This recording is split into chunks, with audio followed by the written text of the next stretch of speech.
Everything But Politics podcast. What's up, everyone? Welcome back to the Everything But Politics podcast.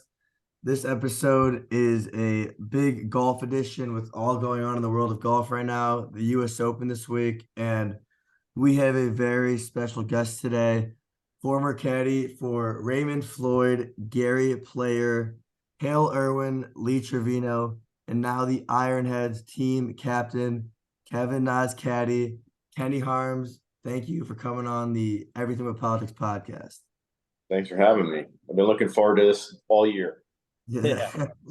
So, Kenny, how does one become a professional golfer? Can you kind of walk us through your early years and where you are now? Well, it's a lot harder now than it was when I joined. And actually, I was an assistant pro out of college. Didn't really play golf until college, but fell in love with the game. And was an assistant pro in Pennsylvania golf course called the White Manor Country Club. They held a couple of Champions Tour, Senior Tour back in the day. Went down to Florida and wound up meeting a guy. Short story is met a guy that was caddying on the Ladies Tour and the Senior Tour, and wound up hooking with him and going out to an event. And he worked the first one, I didn't, but I wound up meeting a girl that was playing on the LPGA that forgot to sign up for the first event. And I wound up caddying for her in the second event, which was down in Fort Lauderdale somewhere. And we finished 6th or 7th. And then she asked me to go to Hawaii for 2 weeks. And then San Diego was the next one after the two in Hawaii. I mean, two in Hawaii and then San Diego. And then San Diego, we finished 2nd. And that next week, I was supposed to go back to my assistant's job. And I decided to continue caddying. And 33 years later, here we are. Nice. So, it's a lot harder now. Now you need to know somebody. I mean, it's almost impossible to break in, especially on the PGA Tour. I tell everybody, go to Corn Ferry, go to the LPGA, start there, and then try to work your way up. But unless, like I said, unless you know somebody or you're a really good player and you know some players that are on the PGA Tour, like I guess the guy that was caddying for Nick Taylor today, I guess he used to play as well and was friends, and now he's caddying for Nick, and now they won a golf tournament. So you really got to know somebody to get into the big leagues these days. Well, Kenny, when you were in college and first starting to get into golf, like what did you envision for yourself as you got older? Was caddying always kind of something you wanted to pursue, or where did you see yourself as you continue to get older? No, I never in a million years did I ever think I'd be carrying somebody's golf bag, to be honest. I actually didn't know. I wrestled my whole life since I was like 7 years old. So I coached my high school wrestling team 1 year and really loved that, but there was no money in it. And then, being in college, I fell in love with the game and became an assistant golf pro because of one of the members that I would caddy for on the weekends when Westchester University didn't have a match. And I wasn't any good. I was the 5th or 6th man on the team. So I didn't get to play in all the events, but long story short, I'd work on the weekends for this guy named Les Kaplan, who owned Philadelphia Outdoor in Pennsylvania, very fluent man, and took a liking to me and convinced me to become an assistant pro at White Manor. And then he's the one that supposedly had me the job at the Palm Beach Polo Club, but I got down there. I got the flu the week before. Long story short, I didn't get down there when I was supposed to, got there, didn't have a job, and that's how I fell into caddying. So, no, I never thought I never really even envisioned carrying a bag on the professional tours, but after those first 4 weeks, man, I was making $350 a week as an assistant pro, and I just made about $6,000 or $7,000 in the 4 weeks I worked. So, I called up my dad. My dad's like, "Go see the country, go see the world. You get the rest of your life to be a golf pro." And that turned into a year working for a girl named Lynn Connolly. Then I went over to Australia and I met Jan Stevenson, who was a sex symbol of the LPGA. And she asked me to work for her the following year. And so I wound up working for her for a couple of years. And then I left and headed out to San Antonio to meet my buddy that was caddying for John Mahaffey on the PGA Tour. And I wound up meeting Hubert Green there. Worked for him for 6 years. And then Hale Irwin hired me away from Hubert. And then 8 years later, Kevin Na hired me away from Hale. And that's where I'm at today. And obviously we've left the PGA Tour and now gone to LIV. So it's been a whirlwind. Yeah, talk to us about your relationship with Kevin, because I've heard you say that at this point, him and his family are family to you. So why don't you walk us through and our listeners what your relationship is like? It was at first it was pretty difficult because he's pretty Korean. He's American Korean, but he is an American citizen, but he did grow up in Korea, and two totally different cultures. But we kind of hit it off right away. I mean, we just started playing great together, and that makes life a lot easier. The first year I worked for him, I think he had 9 top tens. They finished 19th on the money list and made $2.7 million. And there was a lot of confidence in each other's abilities to succeed in what our goals were. My goals have always been winning golf tournaments. So I'm going to caddy for somebody I always want to win. And I don't like finishing second, third, or fourth. That's just I was pretty blessed working for Hubert, and then working for Hale, who won all the time. But I've been with Kevin 15 years now. So I was there for the first couple of girlfriends, and it was kind of funny because I always said to him, I said, this one's the one. Jihei's the one. And he wound up marrying her, and now they've got 3 beautiful kids, and got a special. We just have a great relationship. I mean, we talk to each other all the time. We bounce ideas off each other, whether it's family or business or investments or whatever it is. We've been pretty close. Like he's the younger brother I never have. I hate to say that, but it's kind of like that. He's more of a family than he is a friend.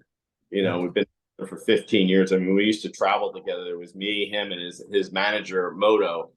And we were literally, me and Moto in one room, and Kevin would be in the room next to us. And that's where we were. We're always together. Like, I didn't rent cars. I didn't play golf for 5 years on the road. Not once. The first 5 years I worked for him. So it was always about getting him to be the best player he could be and doing the right things. And we went through battles of me trying to get him to go to the gym and start working out and hiring a trainer and doing all the right things. And, he's the boss. I'm not the boss. I understand that. But, I like to push as much as I can to get my players to play the best. And now he's, last year he was hurt, like the whole year, had a rib injury that went in and out and in and out. And finally he's healthy. He's starting to play good again. He just took off last Wednesday to go to Korea with his family for 2.5 weeks. So I haven't heard from him since he left, but we talked like that morning before we left. And I said, I guess I'll just see you in Spain for Valderrama. But it's been an amazing relationship. He's used to stay at my house for Bay Hill all the time. I think my house was like the good luck charm for him. He played great every single time he's now he doesn't stay, we didn't stay there the last like 5 years. He didn't play any good. So I'm like, dude, you need to stay in my house. But yeah, we got a great relationship. I'm very blessed that way. Obviously, he gave me a ridiculous car when he won Colonial. I had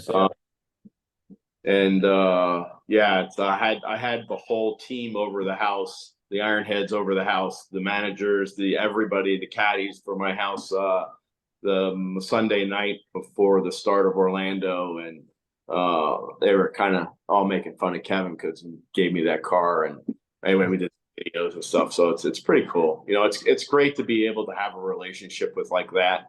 And I've had that relationship with every one of my bosses. It's just amazing. From Hubert Green, who was probably one of my greatest friends ever till the day he died, to Hale, for 8 years working for Hale, who's been great supporting myself and Kevin. So I've been pretty blessed. That's amazing. So, Kenny, I was actually going to ask about Kevin's health because I know he withdrew at the Masters. Does his health have anything to do with him not wanting to qualify for the U.S. Open? It was so he got sick Sunday night of Orlando. Actually, Sunday morning he showed up and he's like, he was talking to his physio trainer and says, I need to get some allergy medicine. I'm like, looked at him, I'm like, you don't have allergies.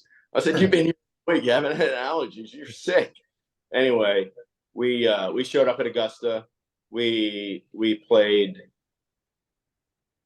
What did we play? We played 4 holes on Monday.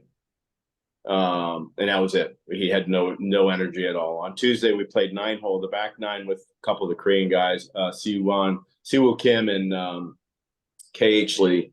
Made it through that. Wednesday, we didn't even play a practice round. He played the par 3. And then Thursday, we got out there, and it was like, we got to about the 3rd or the 4th hole. And he's like, man, I don't know if I'm going to make it, And I'm not sure if he had the flu or if he had COVID or what the situation was, but he was literally exhausted. I mean, we didn't fly out until Saturday because he couldn't even literally live. So we were staying at Sage Valley that week. Gentleman from Korea puts us up at Sage Valley for the week. So we got back Thursday. He laid there. Friday, he laid there. And then Saturday finally felt like he could actually fly across the country. So he was wiped out. A lot of people gave him crap on social media. But honestly, I tell you right now, if he wasn't sick, and he was seriously sick, it took him almost 3 weeks to get better. Yeah, it's a shame. Kevin's so one second. Kevin's a big fan of mine, and I was wondering, was he prior to you joining him, was he walking putts in, or when did that kind of start? Because that's kind of what he's famous for. Yeah, he it's funny because I always used to, not what he did, but I always walk putts in. When I knew I was online, I missed a couple, but he never missed. He did miss one this year. It was like the first one that actually the second one he's missed. He missed one in Kelowna in 1 year. So he missed twice where he went to walk in and didn't go in. But yeah, he did it more, I think. I think it just comes naturally to him. I think I never really paid attention to it because I just always remember him doing it.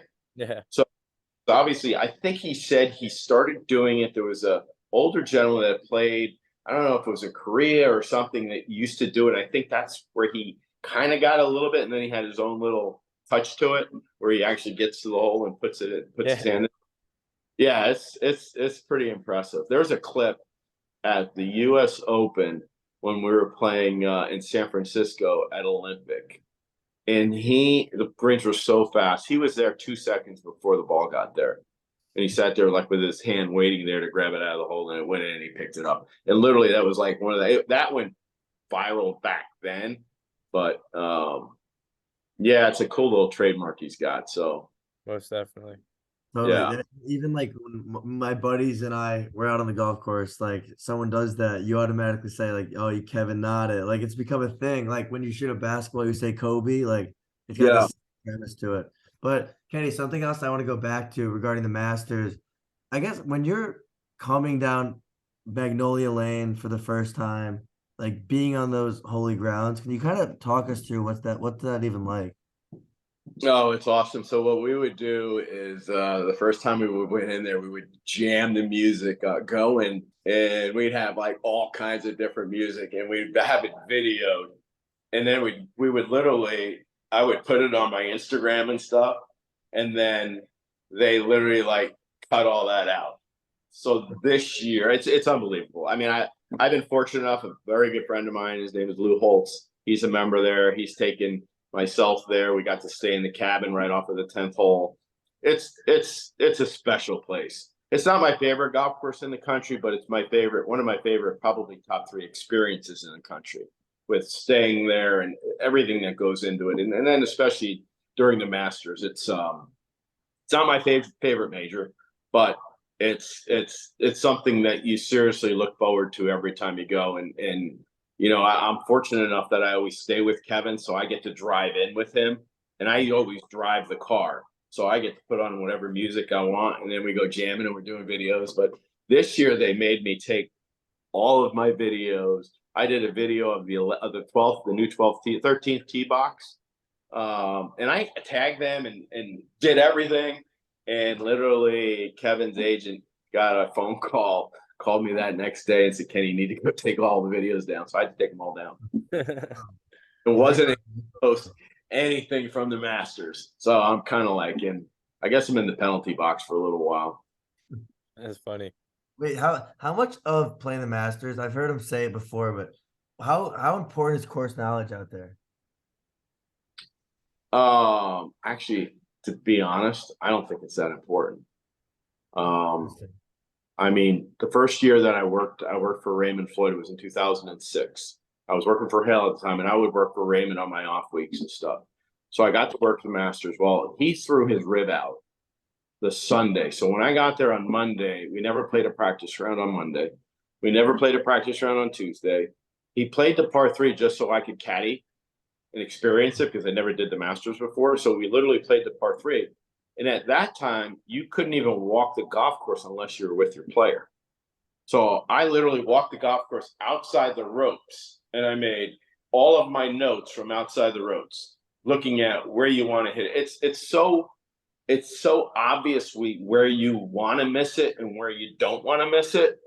So to me, it was like, tell me where we're at, anywhere on the golf course, and I tell you exactly where you want to go to, where you want to hit it, where the flag is, where the miss is, and where the miss isn't. It's pretty self-explanatory because it's so segmented where you can get it up and down and where you can't get it up and down. The hardest part is when you're sitting on that 12 tee box and the wind's blowing in 3 different directions.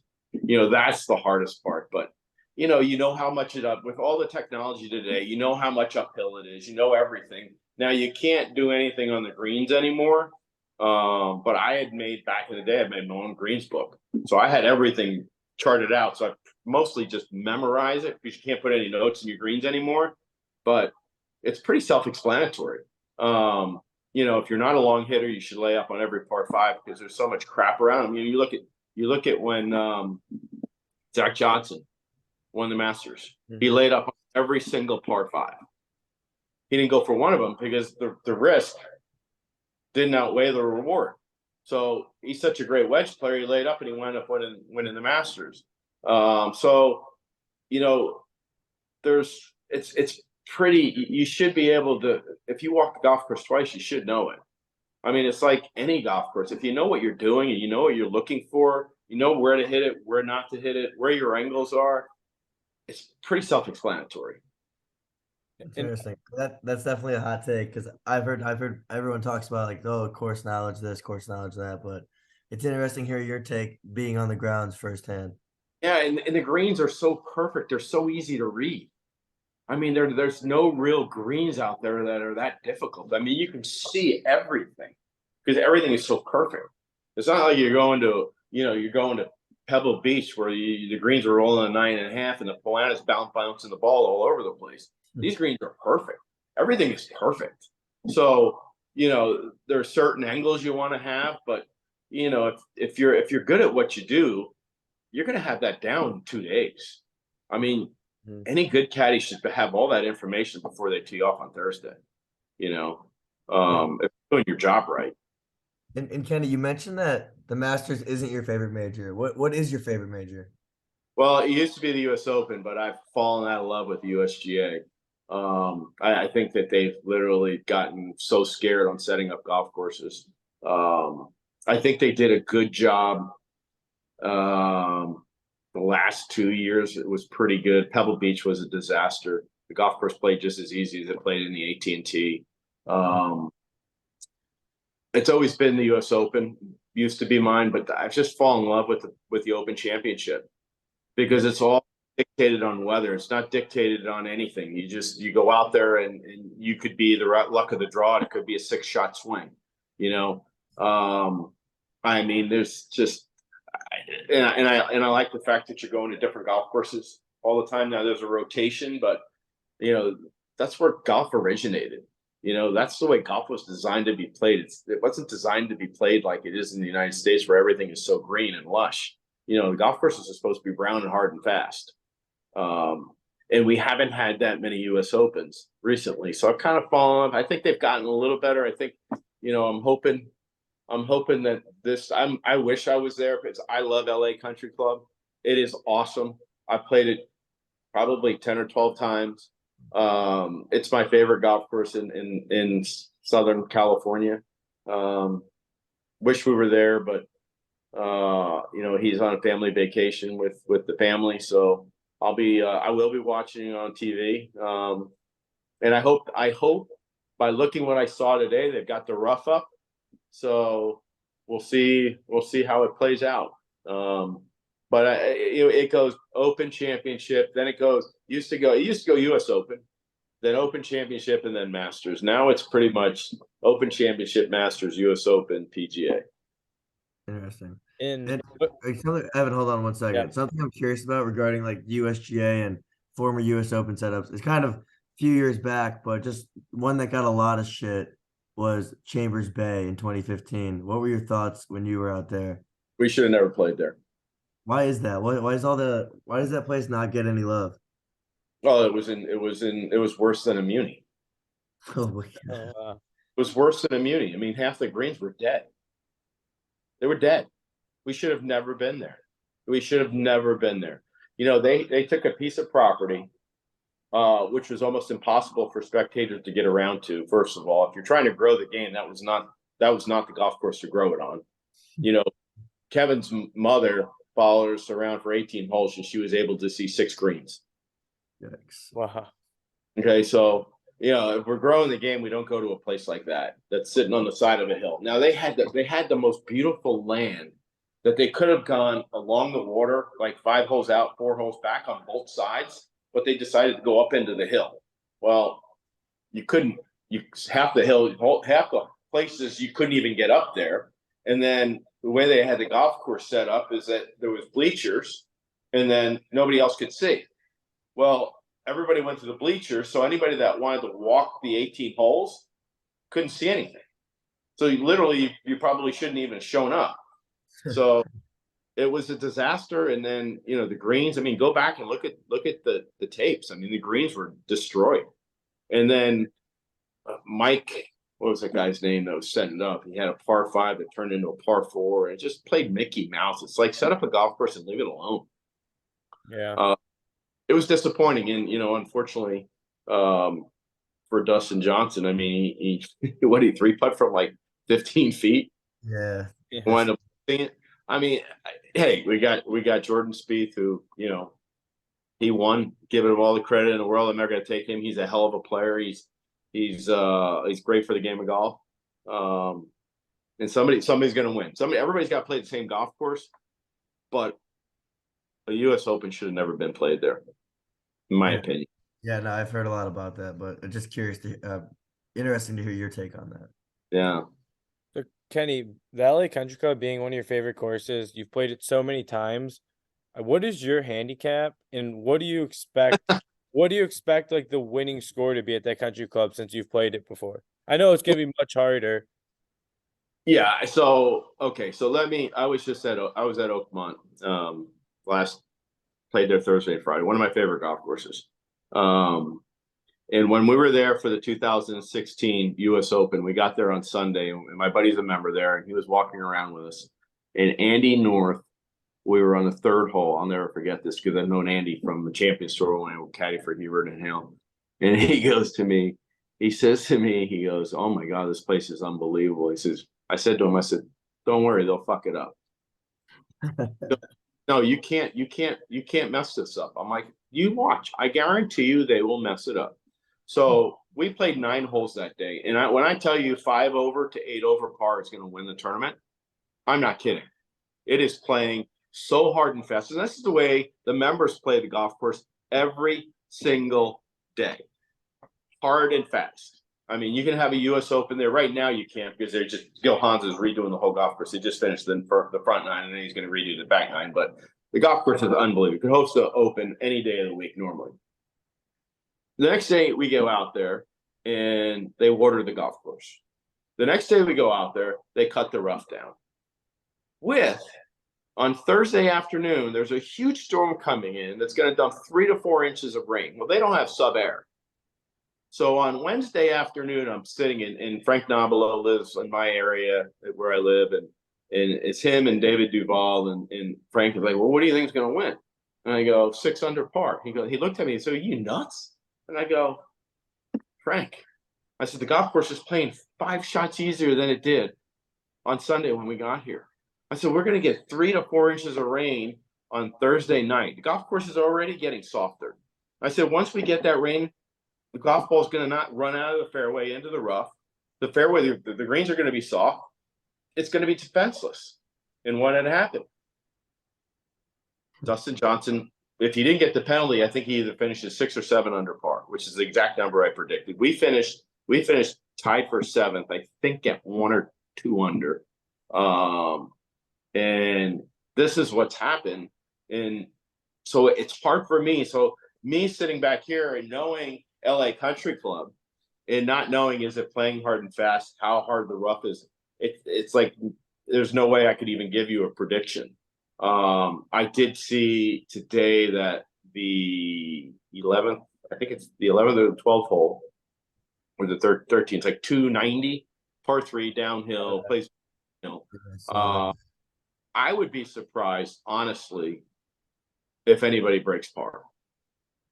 But I don't know if they brought the fairways in, because it's a pretty generous driving golf course. But it's the greens are going to be lightning fast. You get them above the hole, you can put them right off the green. It's going to be interesting. I wish I was out there to walk around the golf course, because then I give you a prediction, but it's going to be almost impossible to predict. So when I started caddying, I was a +1. When I started caddying for Kevin, I was a 3. When I worked for Hale, I was a 2 or a 3. And then I didn't play golf for almost like 5 years. I went to a 9. And then about 2 years ago, I was diagnosed with 3 bulging discs and 1 disintegrated disc in my back. So I really don't play golf that much anymore. I literally have played my club once last year, and I played the member guest, and I played it once the year before. And right now I think I'm about a 12.6. It's embarrassing, but it's I don't play golf. I don't even usually. I hit balls on Thursday and Friday because I literally didn't pick up a club for 4 months. So, I have the potential of shooting 75. I have the potential of shooting 95. I'm an unbelievable putter. If I couldn't putt right now, I probably wouldn't break 100. That's how bad I'm hitting it. But just, I don't play anymore. I love the game. I wish I could, but I rehabbed for like 9 months. And I felt great after playing for 2 days. So I might start picking it up and maybe start practicing a little bit better. Literally, if I practice for a month, I'd probably be back down to a 3 or a 4. My short game's that good. I'll find a way to keep in the fairway, but right now, you definitely don't want me on your scramble team. And do you have back pain ever carrying a bag for 4 days?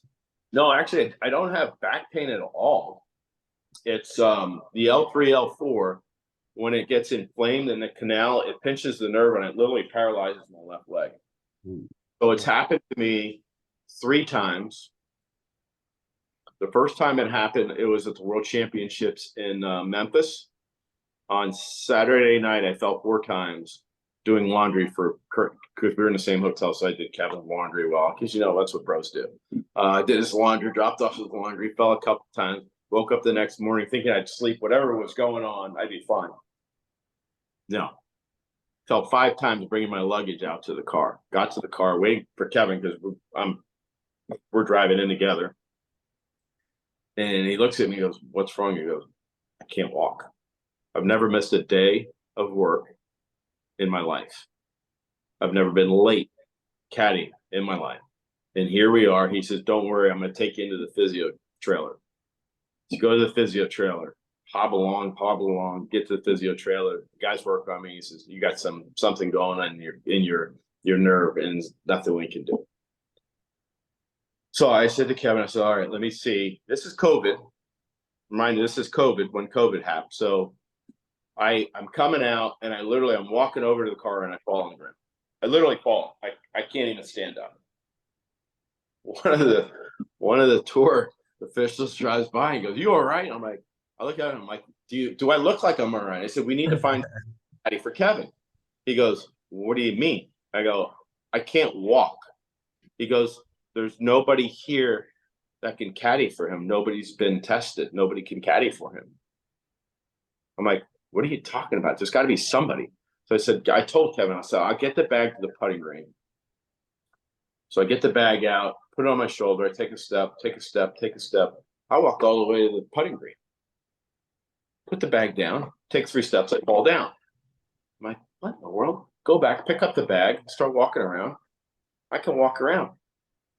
As long as the bag, whatever it is relieving the pressure from the nerve, it's releasing it. So I literally carried the bag around because we didn't have anybody to caddy. So I literally carried the bag the whole time on my shoulder.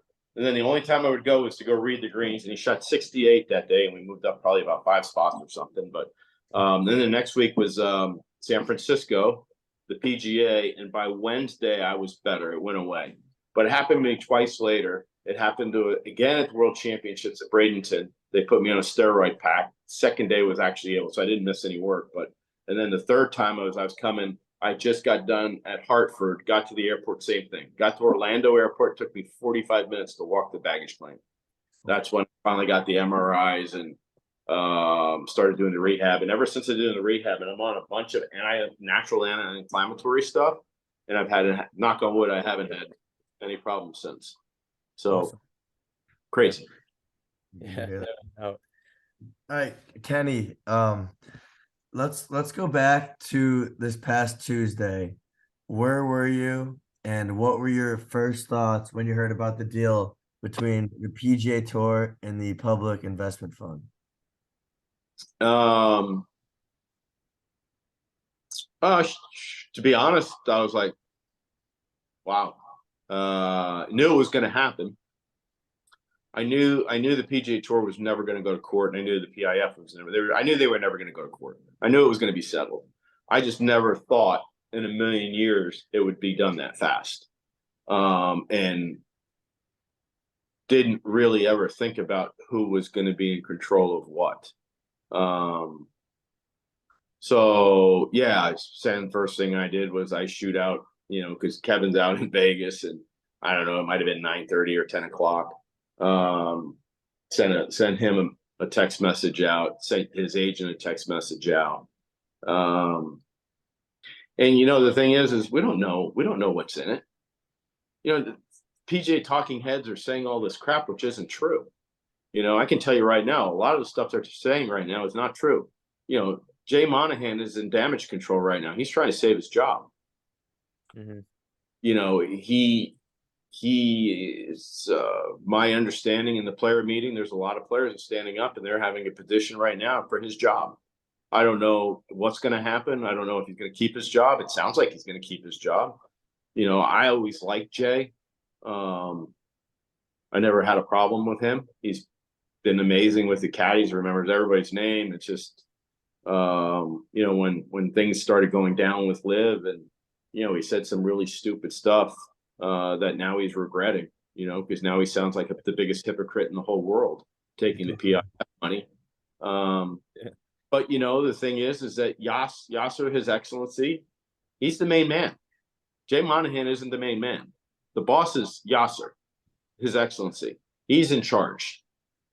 He is the man at the top, and then Jay Monahan is right below him. So, Jay Monahan and Jimmy Dunner are saying a whole bunch of stuff right now, which I don't believe any of it. Talking about maybe getting rid of LIV. LIV isn't going anywhere. That's Yasser's baby. We've already gone through. Yasser sat down with everybody from LIV and went through everything with him. LIV isn't going anywhere. They're going to be. When was that conversation?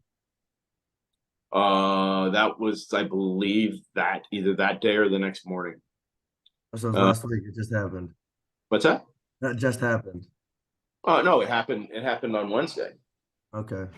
Or Day afternoon or Wednesday. But yeah, he sat down with Greg Norman, and then Greg Norman had a big meeting with the whole staff. They were on a big Zoom call, and he said, we're going forward. Nothing is changing with us. And if anything, we now have the opportunity to start having endorsements and everything. So, everybody's phone's going off the hook right now for because now there's a deal between whether it's the PGA Tour, the DP Tour, and PIF, but Jay Monahan isn't going to be in charge of LIV. Greg Norman. Kenny, there's a lot of rumors that Greg Norman won't be with LIV next year. You think that's bullshit as well? Jay Monahan won't be with the PGA Tour either. Yeah. Right? I mean, right? I would think so. He's taking more heat than Greg Norman is. Somebody that was on in that meeting with there's a I mean, as far as I know, players are signing a petition to get rid of Jay Monahan. Interesting. And where do you see it? Do you see it? I don't think anyone really knows like the nitty-gritty details of this deal. But do you think like Kevin's gonna get another opportunity to play in events like the Charles Schwab again, where he's won, and Okay, the so Memorial? How do you think it's right, gonna go? right. So this is my take on it, and this is just my opinion. It's no different than, I like Jay. I think he's done a good job, somewhat of a good job. I think he's kind of handled this whole thing totally wrong with 9/11 families and everything else, but I won't get into that because he's eating crow right now, and he's digging himself out of a hole that he put himself in. Yeah. But my take on this is that a lot of the sponsors are not very happy with what Jay did by banning all the players. Dustin Johnson, AT&T wanted Dustin Johnson and Wayne Gretzky playing in the AT&T Pro-Am. I mean, there's plenty of sponsors that wanted Kevin Na playing in their tournaments. So my feeling is everything's going to stay the same for 2013, and then they're going to do something. See, I personally think that every single player that has a contract on LIV is going to fulfill their contract. They're not going to go back over to the PGA Tour. The only way they're going over to the PGA Tour is to play as a sponsor exemption. So I personally feel that Jay will maybe open it up for sponsor exemptions. So if you play LIV, you play on LIV. If there's a non-LIV event and a sponsor wants to give a LIV player a sponsor exemption to play in their tournament, they're going to allow it.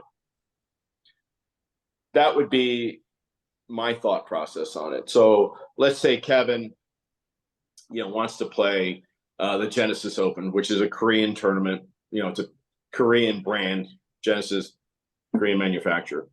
Wants Kevin to play in the tournament, and we don't have an LIV event that week. They could give, let's say they usually have 8 sponsor invites. Now they're going to have 12. And they're going to give 12 to any guys they want because they want the best players in their fields.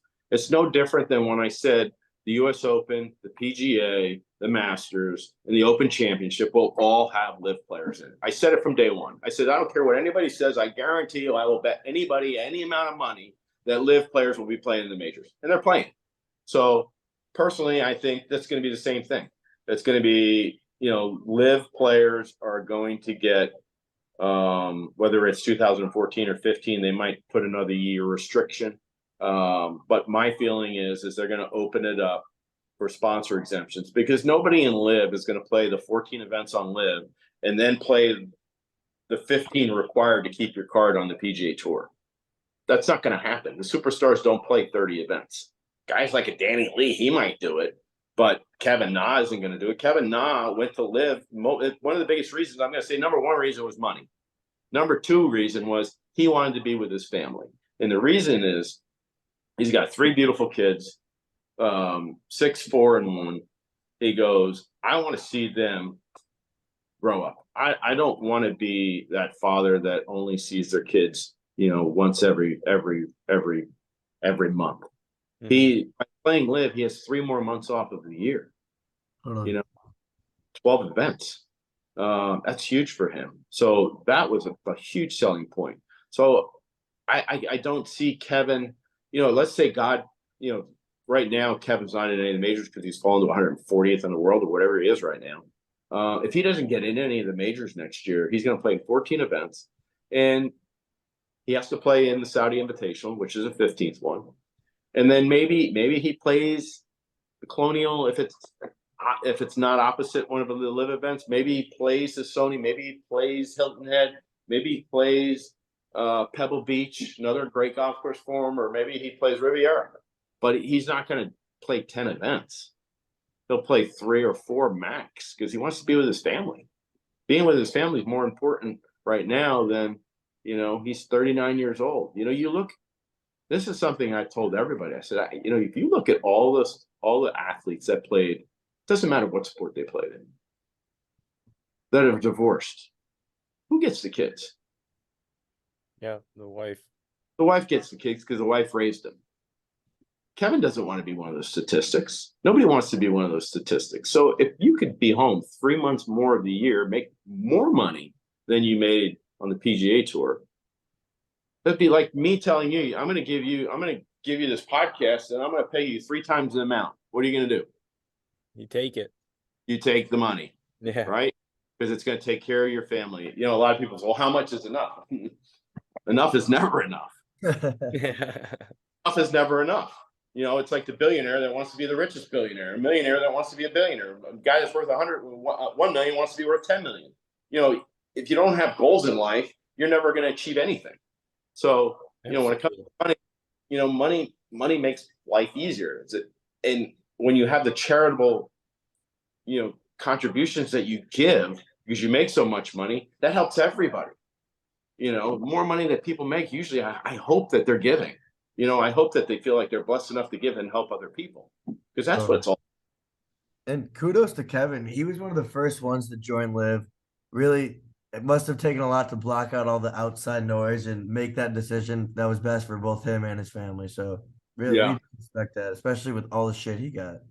Yeah, you know, but he did it right. You know, he didn't sue the tour. He resigned from the tour. He didn't say anything bad about the tour. You know, and he's very thankful for what the tour gave him.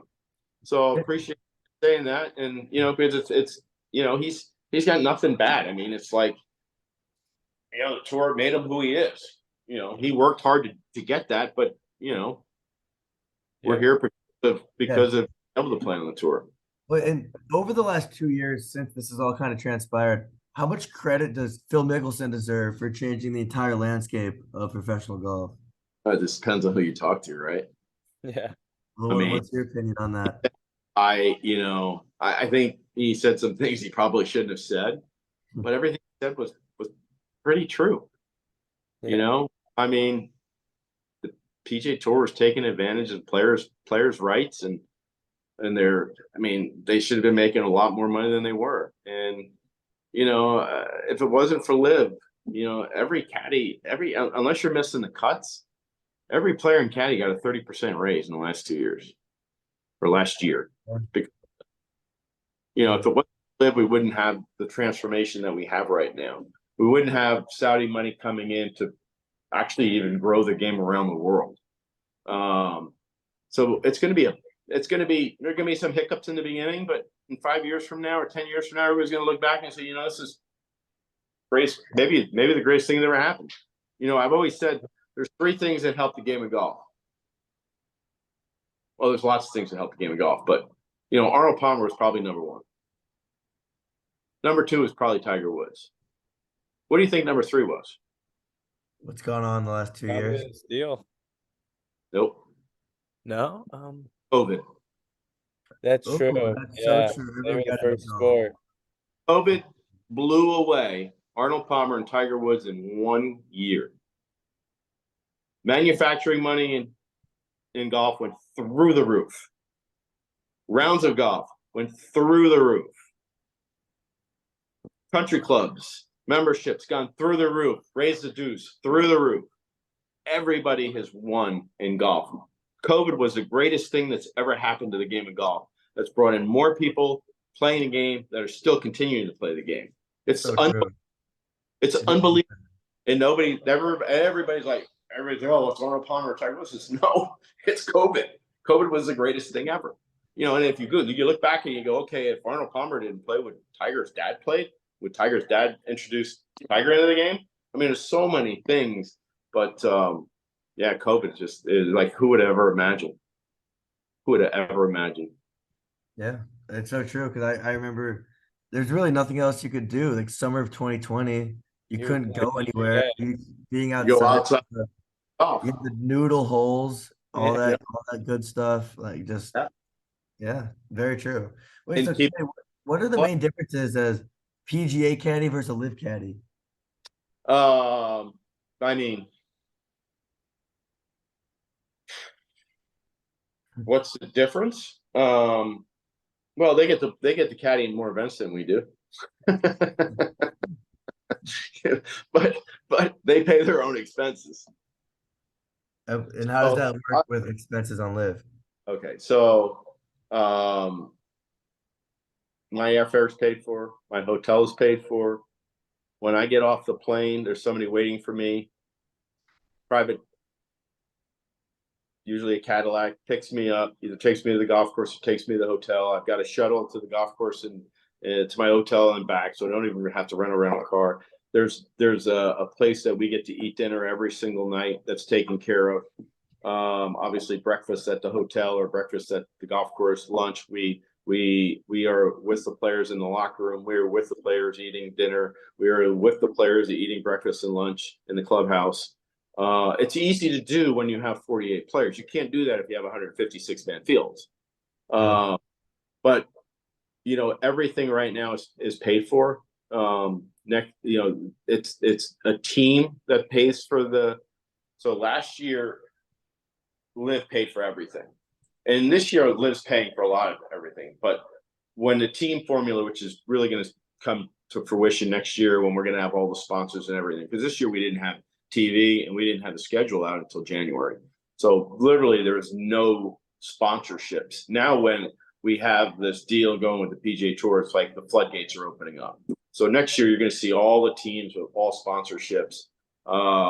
And then the teams are going to be responsible for paying for all the players and caddies. So we're still not going to be paying. So there's a lot of teams right now that are giving a per diem for the week. Here's $5,000 towards your expenses. Mine isn't that way. Mine is they pay for my hotel. They pay for everything. I don't have a per diem. That'll probably change next year because I think everybody's probably going to go to the same thing. Your per diem. Basically, probably the salaries are the same on both tours. Percentages are all what you negotiate. Typical probably being like 10-8 or 10-7 right now. There's bonuses, you know, for yearly bonuses or whatever. It just all depends on what you negotiate. Every caddy's different. You know, there's caddies, there might be players still paying 10, 7, and 5, like when I started 33 years ago. I don't know if it's paying that, but there might still be some guys, especially coming over from the Corn Ferry. But the biggest difference is that everything is pretty much taken care of us. Now there are guys that are doing their own deals, like the tour takes care of all the hotel. We stay in the hotel. We were at like in the Hyatt in Virginia, and the players were right next to us at the Ritz-Carlton. We're staying at the same place at West Virginia at the Greenbrier. All the caddies and players are staying at the Greenbrier, which is, you know, probably $700 or $800 a night. Trump, we stay at Trump, which is really nice. So they really take really, really good care of us. And you know, PGA Tour, it's a different entity. It's more of a, you know, they don't take care of the players like they take care of the caddies. I mean, they're not paying the players' expenses, the hotels and food and everything else, and setting them up at dinner every night. They don't do that. They don't have, you know, you might have a courtesy car. We don't have courtesy cars. We have drivers. So big difference between the two. You know, it's still, I mean, do I miss caddying on the PGA Tour? Yeah, somewhat. But to be honest, I love my schedule. I love 54 holes, especially being an old man like myself with 3 bulging discs in my back. Yeah. I don't want to caddy 72 holes. I mean, I'll do the majors in a heartbeat, you know.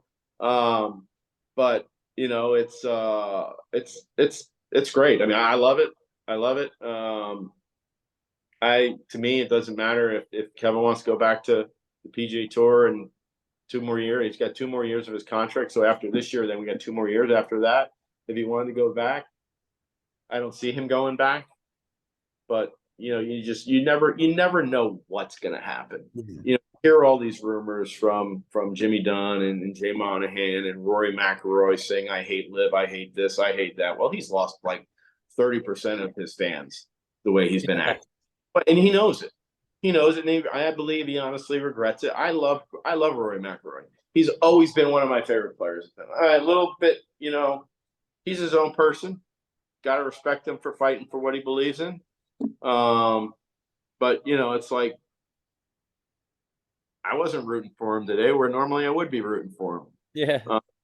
You know, it was kind of refreshing seeing, you know, the first Canadian to win in 69 years.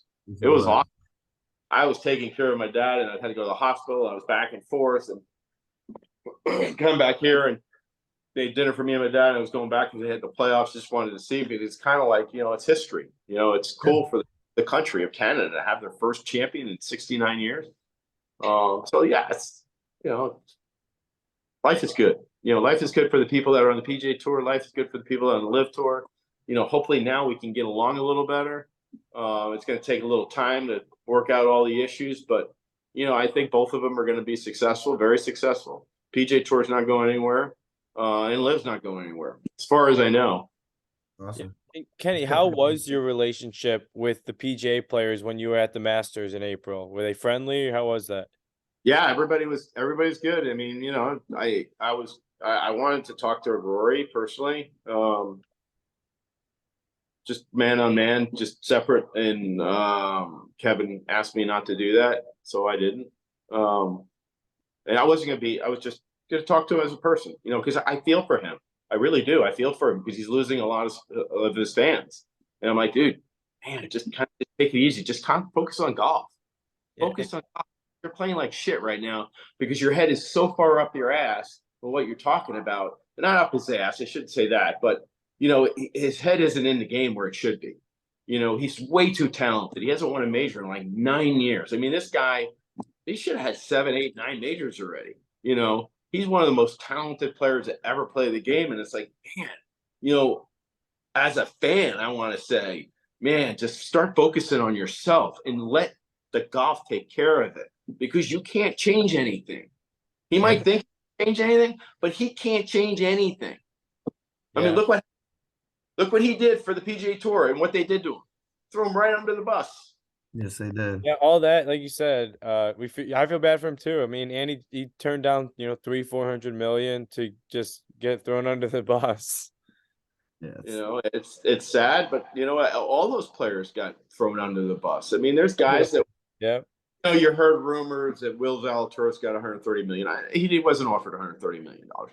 I can tell you that right now, and I'll bet my whole life on it. He was never offered. He was offered 35 million, and he turned it down.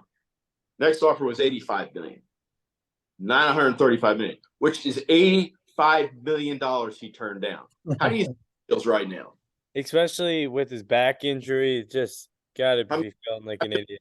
Feel bad for him. Cameron Young, another guy.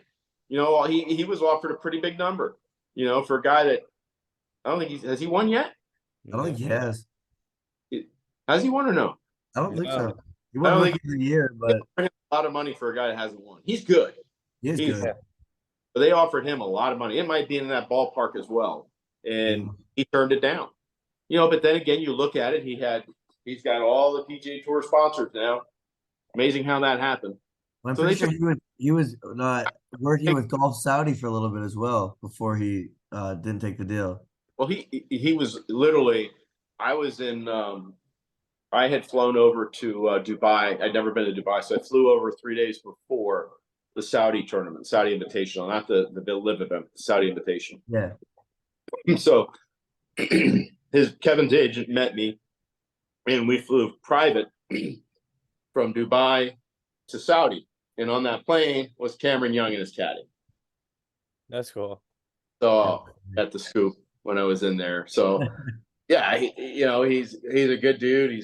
But they took care of him. They got him a bunch of sponsors that he didn't have, and but he walked away from a big number. All those people saying you can't do that, this and 9/11, this and that, and all of a sudden, what do? They took the money. They do the same thing. And Kenny, besides him turning down the 85 million, how much are these sponsors usually paying him? Well, who? Cameron Young. Oh, I have no idea what his sponsor numbers are. I mean, he's a young player. He hasn't won. I would be guessing. I have no idea what he's making, but I would think a guy that like him, that's young like that hasn't won a golf tournament, is probably making 3 or 4 million in endorsements, maybe a year. Yeah, maybe. I could be totally off, but I'm thinking a guy like that's probably in the ballpark of 3 to 4 million. Yeah, not a lot. Not 85. I have one more LIV question for you before we talk about the U.S. Open. Yeah. And that question is, when it comes to we were at the LIV golf event in Chicago last fall at Rich Harvest Farms, And we had a great time. Thought it was really cool. But the one thing that is odd is the music. What are your thoughts on the music going on throughout the entire course and just kind of being there? It's funny because I've had like even my buddy that was a member at Oakmont, he came down to Virginia and we had dinner afterwards on Saturday night. And he's like, dude, I love it. He goes, everybody's sitting around, they're talking. The music's like a white noise, so the players aren't even paying attention. Everybody's going to be able to communicate, and everybody can have their own conversations, drink beers, have fun, laugh, and everybody can do their own thing. And then they get to listen to music the whole time. So at first I was like, but the more I love it because it drowns all that noise out. Unless you get some dumb drunks screaming shit, you don't hear anything. You don't hear the people having conversations. I mean, you kind of, it's like, it doesn't bother you. But when you have that silence, then all of a sudden somebody starts cackling. I mean, it happened to us the year we won Colonium.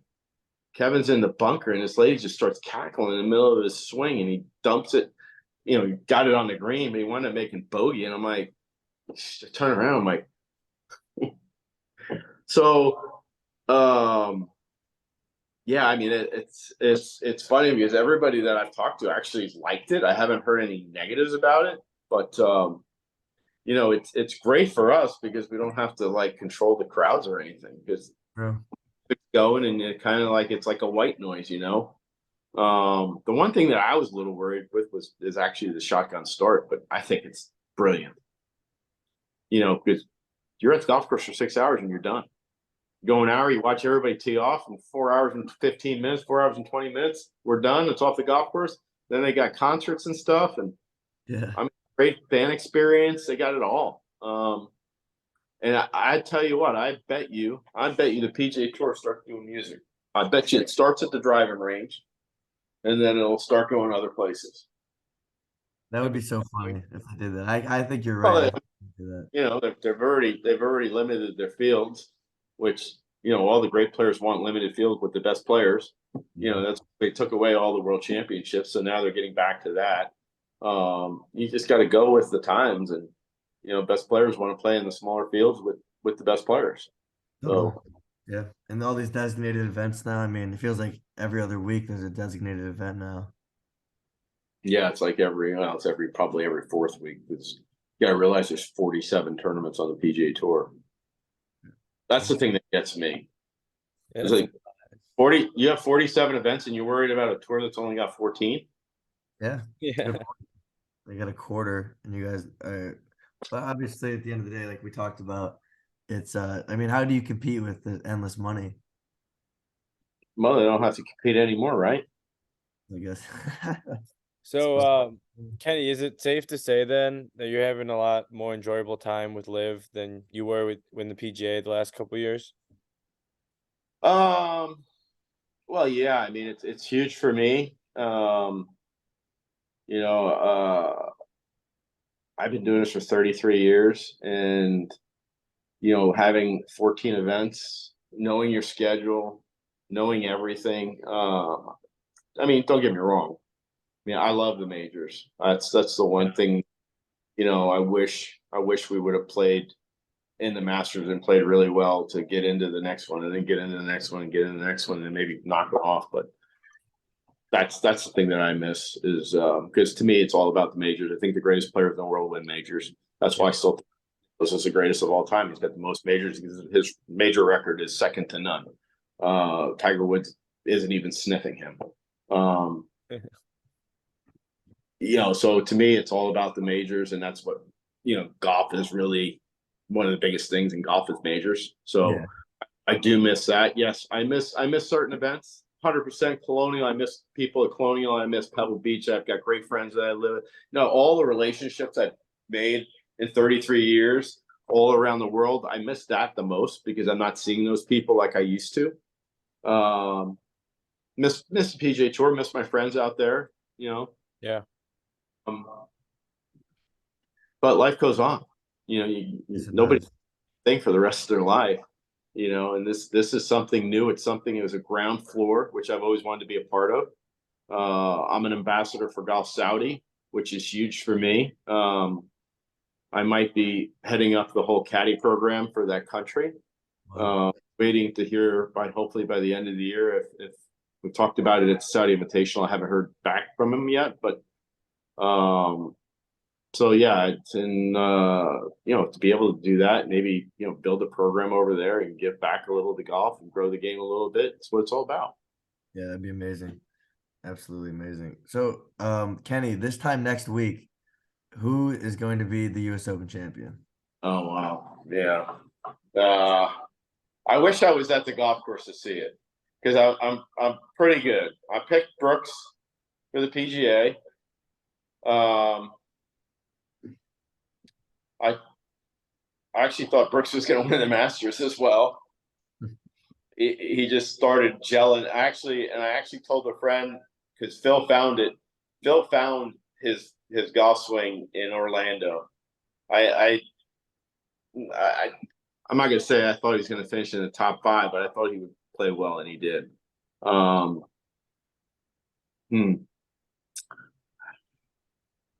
just going to go with Brooks again. I'm sticking with him. It's hard to bet against Brooks.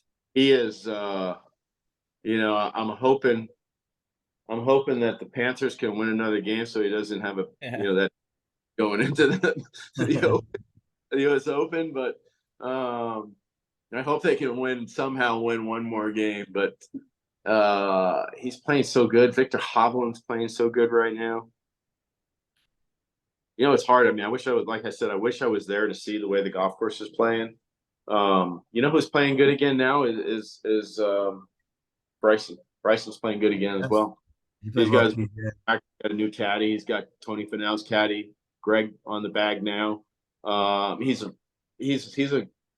like him a lot. I mean, I know he's got his issues, but we all have our issues. So I'm pulling for him, but yeah, I'd say this.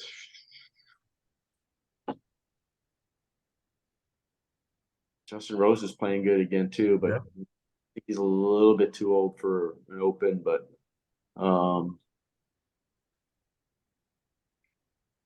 yeah, I'm gonna go with anybody. It's probably gonna be Brooks, Bryson, or Hovland. So Evan and I are into betting the golf. We've picked a few winners ourselves in the past, and this week we're feeling good about Xander and Cantlay to show up. Any thoughts on that? Xander being a California boy.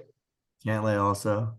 Cantlay also, his coach is at California Club right down the road. Mm-hmm. Yeah, especially with Joey on the bag. Yeah, it's gonna be an interesting week. I think the winning score, I don't think it will be over 3 or 4 under. We'll see though. You don't think it's going to be over par, or you think it's going to be like 3 under? I think it'll be around 3 under. Yeah, I wish I could see what they're going to do to the golf course. Okay. I wish I'd see it if they brought the fairways in. I mean, I haven't seen any scouting reports from anybody. But I mean, you got those 2 guys you're talking about. Neither one of them won on major, so it'd be kind of cool for one of them to win in their home state. I think people are really high on Max Homa this week too. He holds the course record out there, but I just don't really see that. Like in the majors. Exactly. Yeah. So he holds the course record out there? Yeah, at LACC. Oh wow, I didn't know that. Yeah, I believe that's 61. Great guy. I'd have no problem with him winning, but it'd be hard for him, I think. He's never contended in a major. I don't know why he hasn't played well. He's too good of a player, but hopefully he plays well. And Patrick Reed's been playing sneaky good too. Yeah, he's a grinder. Yeah. Grinder. He gets the job done, especially with all this. He doesn't let all the outside distractions bother him, if you know what I mean. Yeah. He's a dog in that regard. We're fans of him. Yeah, I like Patrick. Here, I'll tell you a funny story about Patrick. He was Monday qualifying at the time. And we were playing, we played with him the first 2 rounds in Vegas, and he had his wife caddying for him. And I had a buddy of mine that was trying to get from over the PGA Tour. And anyway, we got done, and he comes out of it and says, "Hey, Patrick, can I talk to you for a second?" He says, "Yeah." He goes, "I said, man," I said, "you're so talented. You're seriously so talented, but you seriously should think about getting a good caddy. He told his wife. His wife hasn't talked to me since then. That's So funny. I was trying to help the guy out. He was mad at me for probably about a year, but now we're great. I mean, I'm good friends with his caddy, Kessler, good dude. Patrick's a good dude, but yeah, it was like I probably shouldn't have said anything bad about his wife, but she couldn't. I mean, they hit it over like 3 greens that day, and it wasn't even close. Like 5, and he shot 68. You know, And I guess going back to Rory, how do you think Rory plays this week?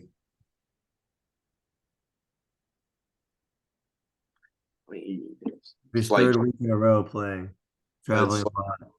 yeah, it's like I mean, he was playing good up until today. Yeah. You know, missing fairways with. I mean, he just kept on missing fairways and greens. So it's going to be hard for him to have his mind right. I don't. I wouldn't bet against him because he is one of the best players in the world, and Yeah. I do like him. I like him. I like him as a person. I just um, think that his head isn't in the right place to win a major right now. But hopefully by maybe the Open Championship, he'll be ready. I think Yeah. the Open Championship will probably fit him a little better. Not as much rough. Game isn't quite on right now, so. But you never know. You know how it is. You know, one thing, all of a sudden, one thing clicks, and all of a sudden, you start hitting everything, striping at everything, and ball looks big, and hole looks big, and you just never know. That's So, the best. It was something I'm curious about when it comes to these majors, especially like US Open, which is like noted as the most difficult. Well, how does your role as a caddy change opposed to like being a caddy at the Canadian Open opposed to a US Open? I think you literally, you look at it obviously a little different, you know, because you're just the Canadian Open is probably not going to play hard and fast where the US Open is. It's going to be a totally different golf course. But you want to have the same. I mean, can't really say mindset. You have to have a different mindset because you're not going to be making the birdies you're going to be making at a regular event. That's going to play a lot harder. So you've got to be a little bit more patient on going at pins when especially they're tucked, and especially depending on the conditions and how hard and fast they get. So you really it's a totally different ball game. So you know, you're really doing a lot of scoping of the golf course to really get to know it, depending on if you hit it in the wrong places off the tee, to be able to have the most success percentage of making a par. And you got to eliminate the double bogeys. You're going to make bogeys and accept them, but you can't make dumb mistakes. You got to play extremely smart golf, and I think that's why Hale Irwin was like the greatest I think that I've ever worked for with his course management. He was so good, and he would have won 45 with a donkey on the bag. He was that good. I think I helped him honestly in all the tournaments I won with him. I think I literally helped him one tournament, and that was it. Where he would not have won if I wasn't working for him, just because his mind was done. He made double on the first hole on Thursday. He literally tried to backhand about a foot putt and whiffed it, and then backhanded it again and moved it 2 inches. And all he wanted to do was go home. And I didn't say anything for 2 holes. So I started trying to talk to him. He's like, I don't want to talk. I just want to get in my plane and go home. I'm like, all right. Well. So the next hole, I started talking to him about his son. And started talking about his golf courses. And started talking about all the great things in his life, and got his head totally so far away where he was. And next thing you know, we're in a playoff with Tom Watson. And I was going through a divorce at the time, and Tom Watson's caddy was fighting him at ALS. So it was like, and here we are, Watson, Irwin, Bruce Edwards, and myself in this playoff, and we wound up winning in the 3rd playoff hole. And he actually had he misread the putt in regulation, and I'm like, don't you remember it broke like 6 inches, and he wound up we wound up winning. So, but he was so good, and he was so good at playing percentage golf, which is so important in major championships, especially more so the US Opens and the PGAs, where you have a lot of rough, where you got to play smart. So I think you're going to see the guy that makes the least amount of mistakes and really gets his way around the golf course is probably going to have a pretty good chance of winning. And I just look at the way that, you know, Brooks is around the golf course. He's pretty focused on what he's doing. Doesn't make many mistakes. Yes, he can try and overpower a golf course, but he's got the strength that not many players have, and that's why he's so good out of the rough. So he's going to have a huge advantage if the rough is high, which it looks like it is. So you're not going to see a person that's a sweeper playing well there. You're going to have somebody that's a little steep that will probably play well in the U.S. Open. So we'll see. But yeah, I think, I'm going to go with Brooks Koepka, Victor Hovland. Okay. Right. So those are my three. You seem to have a good track record. And yeah, Kenny, this has been a lot of fun for both Evan and myself. We love golf, love the professional game and everything going on. And it's really cool for us to have you on. Been following you for a while now, so we really appreciate your time. Well, I appreciate you guys having me on. That was fun. Let's do it again. Maybe when we win the first LIV event, we'll have a little powwow. Definitely. 100%. Maybe we'll get Kevin on too. Yeah, there you go. Well, hey, pick some winners this week and let me know how it's going. Absolutely. Yeah, we'll be in touch, Kenny. Thank you so much. Have a great night. Thank you and enjoy the Open. See you guys. Thanks. See ya.